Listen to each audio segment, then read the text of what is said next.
It was the morning of January 24th, 1848, when James Marshall found gold at John Sutter's lumber mill on California's American River.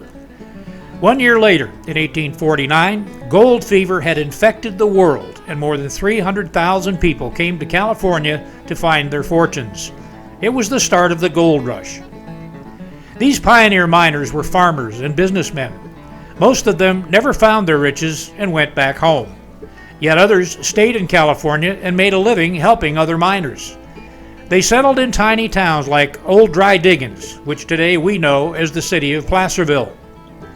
California's gold rush is an important part of American history. This program is about the gold miners and how they did their work.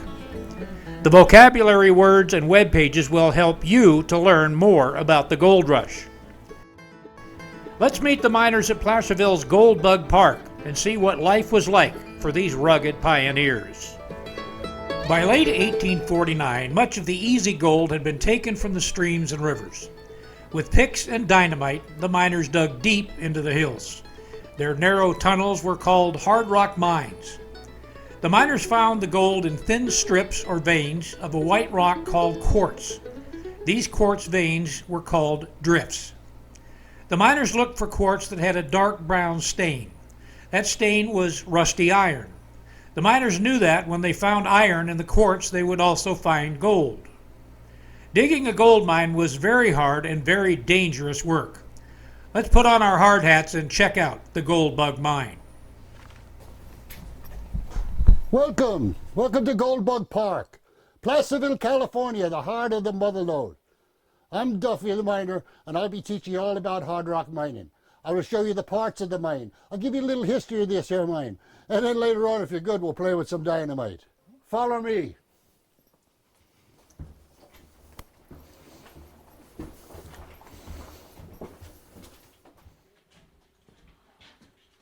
Now we've just come into a hard rock mine. All around you is metamorphic rock. That's dense, hard rock.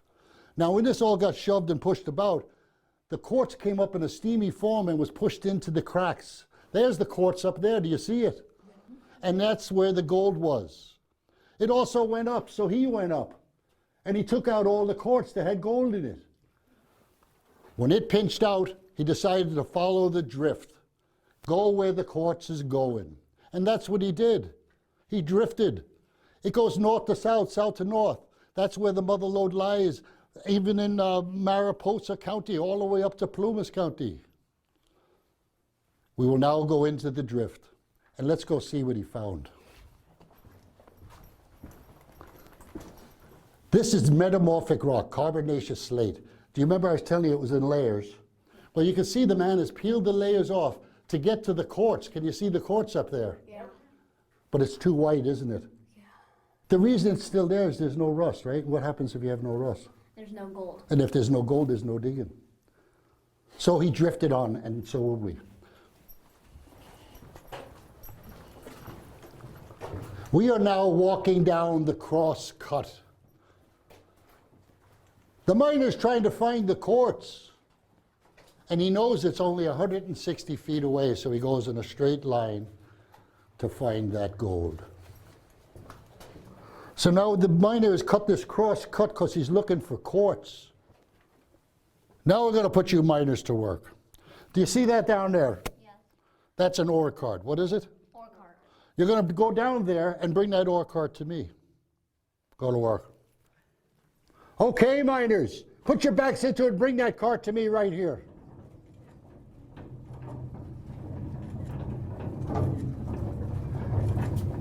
Now, was that easy or was that hard? It was easy. Yeah, if you tell me it's hard, I fire you for lying to the boss. This here is flowstone. That's new rock being made. Moisture brings the minerals down, deposits it right there on the face. You can see the gray, that's calcium carbonate. The other stuff is, we call it the dragon's blood. That's iron oxide. Rust is being made, new iron. And we have hematite, and there's also manganese. Now, this is called the face. What's it called? The face is where the miner works. He drills through the face to get to the heart of gold. It'll be on the other side. Above your heads is called the spine. What's it called? The spine. These are not walls. They're called ribs. What are they called? You see, the miners are very superstitious. They treat the mine like it's a living thing. You're in the belly of the beast. We're here to rip out his heart of gold. To do that, we have to blow his face off. We're going to use dynamite, and I'll teach you to play with it later, okay? Good. Now, we have to drill a hole 4 feet deep. How deep? 4 feet deep. We're going to stack it full of dynamite. On the end of the dynamite, there will be a fuse. That fuse has been timed outside. We know exactly how long it takes to burn down, and that's an important thing to know, because when you light the dynamite, you say fire in the hole. What do you say? Fire in the hole. Then you slowly, carefully walk out. The fuse will give us plenty of time. We listen for the blast. It'll fracture the rock down into a muck pile. We'll haul it to the mill, crush it, and take out the gold. Do you understand the job? Yeah. Good, because you're going to be the shaker. Step over here. Shaker! How deep a hole do we have to dig? 4 feet deep. We're going to stack it full of dynamite, right? Yes, sir. Now, to make that nice round hole, do you see how that's shaped on the end? Yes. You put it up against the face, and you hit it, and you twist it back and forth, and it gets a nice round hole. Do you see that? That's called shaking the steel. What's it called? Shaking the steel. And you're the shaker, aren't you? Yes. What's this? A hammer.